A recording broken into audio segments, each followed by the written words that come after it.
હમણાં અમે દ્વારકા ફરવા ગયા ને તો ત્યાં બધા એવું કીધું છે કે અહીં આવ્યા છો ને તો દ્વારકાના પ્રખ્યાત ખીચડી ઓસણ એટલે કે ઓસામણ એની છે ને તમે ટ્રાય કરજો.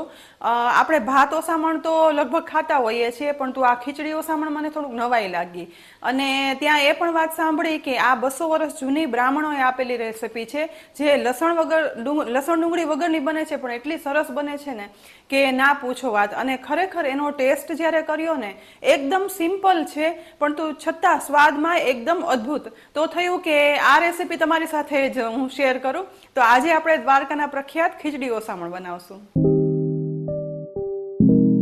ખીચડી ઓસામણ બનાવવા માટે અહીં ઘરમાં વપરાતા કોઈ પણ ખીચડિયા ચોખા અડધો કપ લેવાના. સાથે ચોખાની અડધી તુવેરની દાળ લેવાની, જે તેલવાળી કે સાદી કોઈ પણ તુવેર દાળ વાપરી શકાય.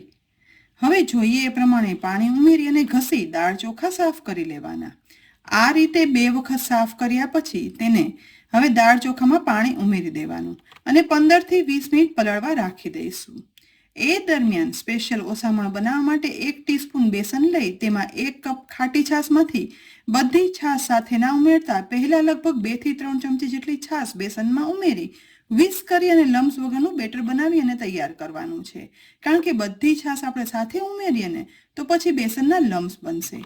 બેટર તૈયાર થઈને એટલે તેમાં બાકી રહેલી છાશ છે ને તે પણ ઉમેરી દઈશું અને ફરી એક વખત મિક્સ કરી લેવાનું. હવે ઓસામણના વઘાર માટે ખાસ મહત્વ ઉમેરાતા આખા મસાલાનું છે. તેના માટે આખા મસાલામાં તમાલપત્ર લઈશું, 2 મોટા તજના ટુકડા લેવાના, 3 થી 4 લવિંગ લેવાના, 2 થી 3 સૂકા લાલ મરચાં લઈ લેવાના, સાથે 1 બાદિયાન પણ લઈશું. કારણ કે ઓસામણમાં ગરમ આખા મસાલાની ફ્લેવર અને સ્વાદ ખૂબ જ વધારે હોય છે. અને સાથે જ ઓસામણમાં ખાટસ આપવા માટે 2 કોકમ પણ લઈ લઈશું.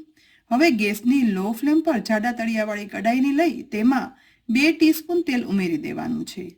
ગરમ થતા તેલની અંદર અડધી ટીસ્પૂન રાઈ, અડધી ટીસ્પૂન જીરું, લીધેલા બધા સૂકા આખા મસાલા અને મીઠા લીમડાના પાન છે ને તે ઉમેરી દેવાના અને સહેજ એવું મિક્સ કરશું.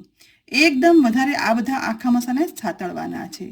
જેટલા સરસ મસાલા સતરાશે ને તેટલો જ ઓસામણનો સ્વાદ છે ને તે ઓરિજિનલ બનશે.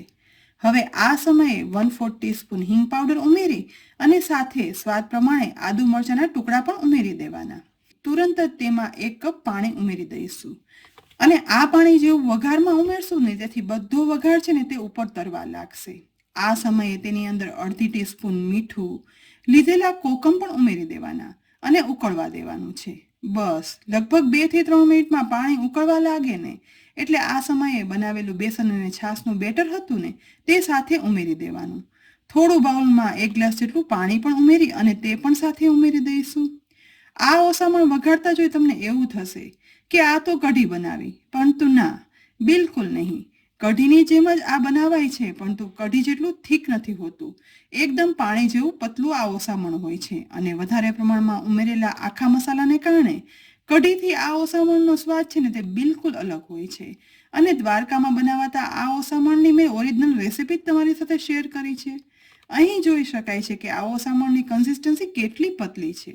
બસ આવી પતલી કન્સિસ્ટન્સી રાખવાની અને આ ઓસામણને ઉકળવા દેવાનું છે.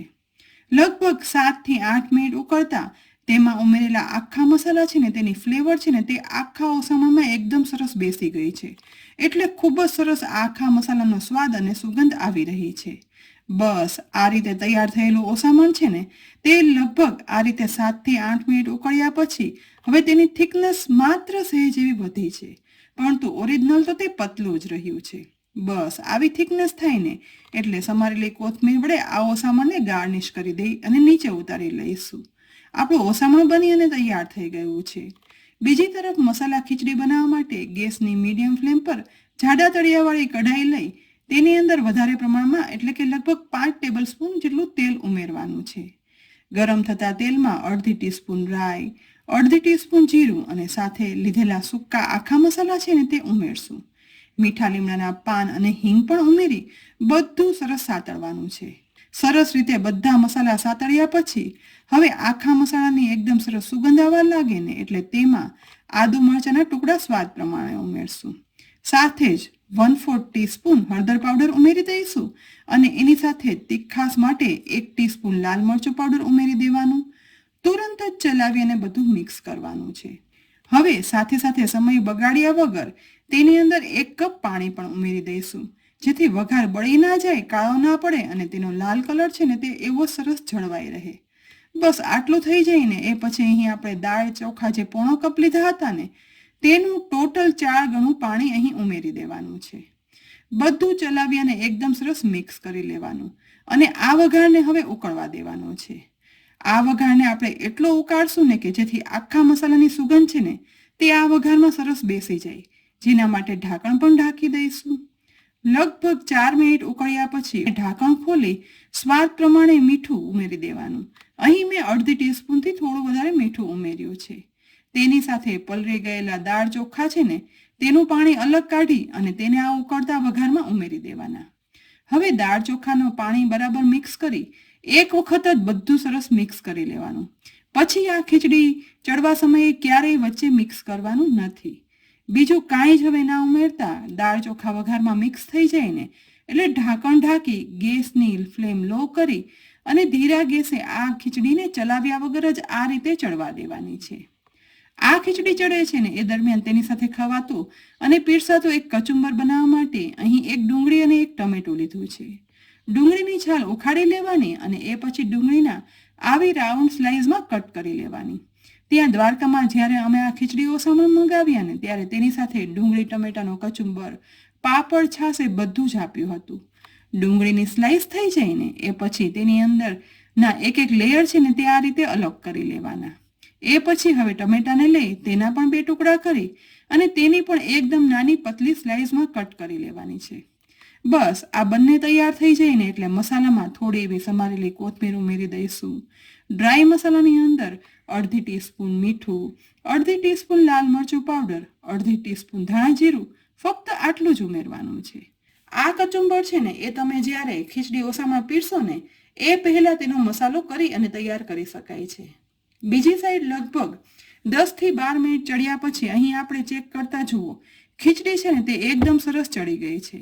પાણી પણ માપનું જ ઉમેર્યું હોવાથી સોસાઈ ગયું છે અને આ ખીચડીનો દાણે દાણો આખો રહ્યો છે. ખીચડી છે ને તે છૂટી પણ બની છે એટલે મિક્સ કરવામાં થોડું એવું ધ્યાન રાખવાનું. ચોખાનો દાણો પ્રેસ કરીને ચેક કરતા જુઓ તે દાણો છે ને તે પ્રોપર ચડી ગયો છે અને છૂટો રહ્યો છે. અને આ ખીચડી જેને ચાખી હશે ને તેને ખ્યાલ જ હશે કે આ ખીચડી છે ને તે એકદમ છૂટી જ હોય છે. ગરમ આખા મસાલાની એકદમ સરસ સુગંધ સાથે દ્વારકાની પ્રખ્યાત મસાલા ખીચડી પણ બની અને તૈયાર થઈ ગઈ છે. તો સમારેલી કોથમીર વડે તેને ગાર્નિશ કરી દઈએ. અને હવે એ લોકો ત્યાં આપણને કઈ રીતે પીરસે છે ને એ પણ હું તમને બતાવું. તેના માટે ખાનાવાળી ડીશની અંદર શેકેલા પાપડ હોય, તેની સાથે ડુંગળી ટમેટાનું આ રીતે બનાવેલું કચુંબર પીરસવાનું, સાથે એક બાઉલમાં ઓસામણ પણ પીરસેલું હોય છે અને સાથે સાથે ગરમા ગરમ આખા મસાલાના વઘાર સાથે સુગંધથી ભરપૂર ખીચડી જે એકદમ સુગંધીદાર અને સ્વાદિષ્ટ હોય છે. સિમ્પલ મસાલા સાથે બનતી આ ખીચડી ઓસામણમાં સ્વાદમાં એટલું સરસ લાગે છે ને કે તમે એકવાર ચાખો ને તો તેનો સ્વાદ છે ને તે હંમેશા યાદ રહી જાય. દ્વારકા તો જેટલા લોકો જાય ને તે આ ખીચડી ઓસામણનો ટેસ્ટ કરે જ. જો તમે ના કર્યું હોય ને તો આ રીતે ઘરે જરૂરથી બનાવજો અને દ્વારકા જવાના હોય ને તો એકવાર ત્યાં જરૂરથી ટ્રાય કરજો. અને વળી આ ખીચડી ઓસામણની રેસીપી તમને કેવી લાગી બનાવજો અને એ પછી કોમેન્ટ બોક્સમાં લખી અને કહેજો. સાથે જ આ રેસીપી ઉપયોગી લાગી હોય ને તો લાઈક કરી અને શેર કરજો. અમારી ચેનલને જરૂરથી સબસ્ક્રાઇબ કરી લેજો અને અમારા ફેસબુક પેજને લાઈક કરી અને ફોલો કરી લેજો.